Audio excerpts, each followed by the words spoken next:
Hey everyone, welcome back to Corporate Decoder. Today we're diving into GI and APPAREL Group's latest filing, and trust me, it's more interesting than it sounds. We're talking about how the top dogs get paid and whether they're really earning their keep. It's all tied to company performance, so let's see if their wallets are aligned with the company's success or if they're just getting a free ride. This is a Form 8K filing, which means it's reporting something important that happened recently. In this case, it's all about how APPAREL is motivating their executives. The core of this filing revolves around performance share units, or PSUs, awarded to the company's named executive officers. Think of PSUs as a chance for executives to earn shares of company stock if the company hits certain performance goals. It is a way to reward the executives if they make the company perform well.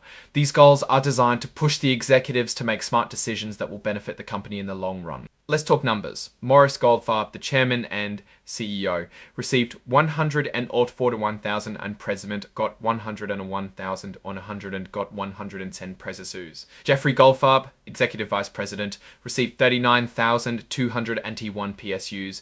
Jeffrey Goldfarb, Executive Vice President, received 39,201,101 PSUs. Dana Perlman, Chief Growth and Operations Officer, was awarded 11,223 PSUs, and Neil S. Nachman, the Chief Financial Officer, received 9,252 PSUs. And Neil S. Nachman, the Chief Financial Officer, received 9,281 PSUs. Dana Perlman, Chief Growth and Operations Officer, was awarded 11,223 PSUs. The Neil S. Nachman, the Chief Financial Officer, received 9,252 PSUs. These numbers represent the potential shares they can earn if the company performs well. So how do these executives actually earn these PSUs? It's tied to two key performance metrics: adjusted EBITDA, which is earnings before interest and taxes, and ROI, which is return on invested capital. Adjusted EBIT will be based on the company achieving a target over 3 years from 2026 to 2028.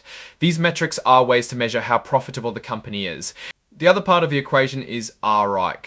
This is an average over the same 3-year period, but it will be reduced by a hypothetical tax rate of 28.5%. It's like saying, even if we make this much money, we have to account for taxes. This is another way to see how well the company is investing its money to make more money. Now, here's where it gets interesting. The adjusted EBIT target is weighted at 75%, while the ROIC target accounts for the remaining 25%.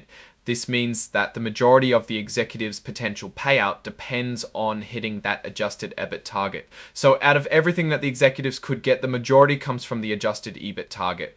So out of everything that the executives could get, the majority comes from the adjusted EBIT, which represents about 75% of the payout. It's not just about hitting the targets, there are also upward and downward adjustments. The percentage of PSUs that vest can increase to a maximum of 150% if the company exceeds the targets. Conversely, it can decrease to a minimum of 50% if the company falls short but still meets a minimum performance level, meaning the company will determine the performance of the executive based on a scale. They could either be way over, right on target, somewhat below, or failing the target.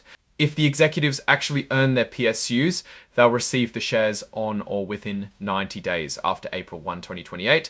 There is a wait of about 3 years to make sure that everything evens out and the company can be sure of its performance. Of course, there's a catch. They have to continue working for the company until that vesting date.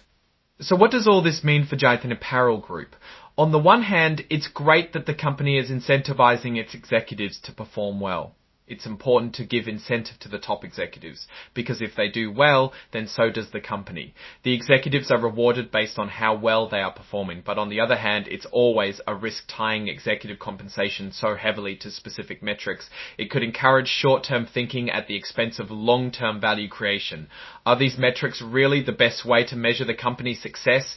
That's something to consider, so let me know what you think in the comments. Also, if you found this helpful, please like and subscribe. It will help me out.